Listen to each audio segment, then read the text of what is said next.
Hi friends, welcome to my channel கிறிஸ்தாஸ் kitchen recipe. இன்றைக்கி நாம் mutton குழம்பு எப்படி பண்ணுறது தான் பார்க்க போகிறோம். இந்த குழம்பு கூடவே உருளைக்கிழங்கு சேர்த்து ஈஸியான முறையில் குக்கரில் செய்ய போகிறோம். இட்லி, தோசை, சாதம்னு எல்லாத்துக்கும் வச்சு சாப்பிடலாம். டேஸ்ட்டுமே அருமையாக இருக்கும். இப்போ வாங்க இந்த ரெசிபி எப்படி பண்ணுறதுன்னு பார்க்கலாம்.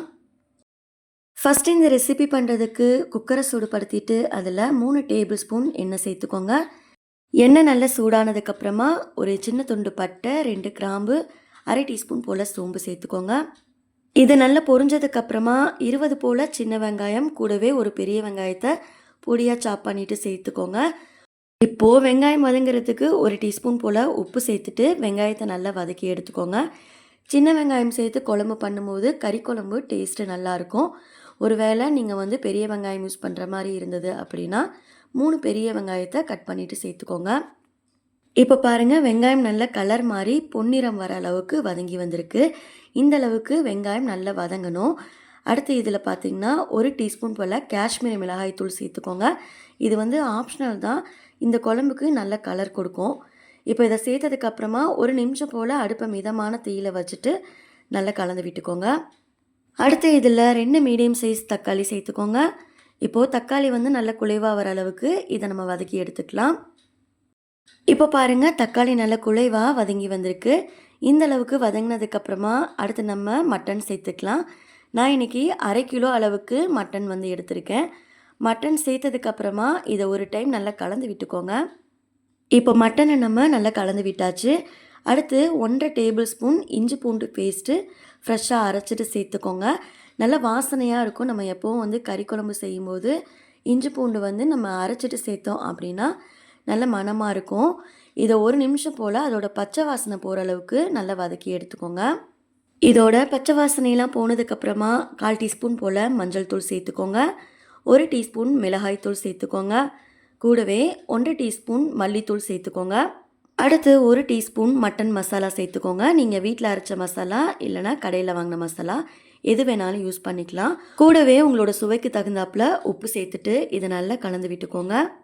நம்ம சேர்த்துருந்த மசாலாவோட பச்சை வாசனையெல்லாம் நல்லா போகணும். இப்போ இதை நல்லா கலந்ததுக்கப்புறமா இதை மூடி போட்டுட்டு ஒரு 2லேருந்து 3 நிமிஷத்துக்கு அடுப்பை மிதமான தீயில வச்சுடுங்க. அப்போ நமக்கு பச்சை வாசனையெல்லாம் போயிடும். இப்போ ஒரு 3 நிமிஷம் போல் ஆயிருக்கு. நம்ம தண்ணி எதுவும் சேர்க்கவே இல்லை. ஆனால் பாருங்கள், மட்டன்லேருந்து தண்ணிலாம் வெளியே வந்திருக்கு. கொஞ்சம் கூட பச்சை வாசனை இல்லாமல் 2லேருந்து 3 நிமிஷத்துக்கு கொதிக்க வச்சுக்கோங்க. அப்போ தான் பார்த்திங்கன்னா குழம்பு ரொம்ப நல்லாயிருக்கும். அடுத்து இதில் தேவையான அளவுக்கு தண்ணி சேர்த்துக்கோங்க. நான் 1 கப் அளவுக்கு தண்ணி சேர்த்துருக்கேன்.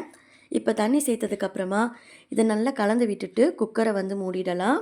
குக்கரை மூடி போட்டு மூடிட்டு அடுப்பை ஹை ஃப்ளேமில் வச்சுட்டு 4லேருந்து 5 விசில் விட்டு எடுத்துக்கோங்க. மட்டன் வேகிற அளவுக்கு உங்களோட குக்கரில் மட்டன் வேகிறதுக்கு எத்தனை விசில் விடுவீங்களோ விட்டு எடுத்துக்கோங்க. அதுக்குள்ளே நம்ம இந்த குழம்புக்கு தேங்காய் பேஸ்ட்டு ரெடி பண்ணிக்கலாம். மிக்ஸி ஜாரில் 2 டேபிள் ஸ்பூன் போல் தேங்காய் சேர்த்துக்கோங்க. தேங்காய் அதிகம் சேர்த்துடக்கூடாது. அதிகம் சேர்த்தோம் அப்படின்னா குருமா மாதிரி ஆகிடும். 2 டேபிள் ஸ்பூனே போதும். கூடவே 1 டீஸ்பூன் கசகசா, 7-8 முந்திரி பருப்பை 10 நிமிஷம் சுடுதண்ணியில் ஊற வச்சுட்டு சேர்த்துக்கோங்க. அடுத்து அரை டீஸ்பூன் சோம்பு சேர்த்துக்கோங்க. இப்போ இதையெல்லாம் சேர்த்ததுக்கப்புறமா இதை நல்லா ஃபைனாக அரைச்சி எடுத்துகிட்டு வந்துடலாம். இப்போ பாருங்கள், இதை நல்லா நைஸாக அரைச்சி எடுத்துகிட்டு வந்தாச்சு. உங்ககிட்ட முந்திரி பருப்பு இல்லை அப்படின்னாலும் பரவாயில்ல, நீங்கள் அதை ஸ்கிப் பண்ணிக்கலாம். இப்போ இது ஒரு ஓரமாக இருக்கட்டும். இங்கே பார்த்தீங்கன்னா குக்கர் விசில் எல்லாமே செட் ஆகி வந்திருக்கு. விசில் தானாக ரிலீஸ் ஆனதுக்கப்புறமா ஓப்பன் பண்ணிக்கோங்க. மட்டனுமே நல்லா வெந்து வந்திருக்கு. இதை நீங்கள் இதில் தேங்காய் எதுவும் அரைச்சி ஊற்றாமல் இதில் கொஞ்சமாக கொத்தமல்லி மட்டும் தூவிட்டு அப்படியே நீங்கள் இட்லி தோசைக்கெலாம் வச்சு சாப்பிடலாம். ரொம்பவே நல்லாயிருக்கும். மட்டன் வெந்திருக்கான்ட்டு ஒரு டைம் செக் பண்ணிக்கோங்க. பாருங்கள், மட்டன் நல்லா வெந்திருக்கு.